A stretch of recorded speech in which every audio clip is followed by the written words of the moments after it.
Welcome back to the deep dive. Today we are wrestling with one of the most fundamental and frankly terrifying paradoxes of human existence. Which is? The fact that our species, a species capable of the highest intelligence, we can create these sublime works of art, engineer astonishing technologies, master the laws of physics, Right. is so often tainted by what our source material calls an underlying collective madness. Mhm. It's this exploration of why we can be so incredibly clever, yet consistently fail at the simple foundational task of just being peaceful, present, and, well, kind to ourselves and each other. That paradox is the perfect starting point for this deep dive.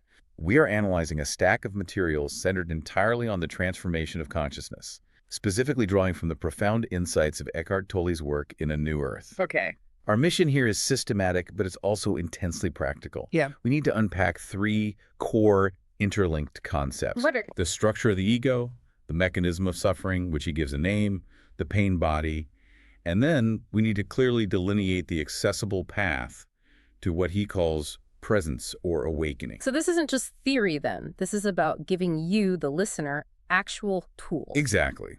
This is about moving beyond just an intellectual understanding of humanity's inherited dysfunction and recognizing the immediate path of inner transformation that is available to all of us right now. A manual for self-observation. That's a great way to put it, yes. And to make these incredibly dense, almost abstract concepts concrete for you, we're going to use the powerful philosophical contrasts and surprising historical and modern anecdotes that are embedded right within the sources. We'll be talking about figures like Jesus and Buddha, comparing the foundational error of Descartes with the much later profound realization of Sartre. And looking at modern examples of surrender, like the life of Stephen Hawking or the simplicity of a Zen master, it's a journey from the deepest historical darkness to the light of personal clarity. So let's unpack this, beginning with a diagnosis. Okay, so let's start with a brutal, almost clinical assessment of the human condition, as presented in the source material.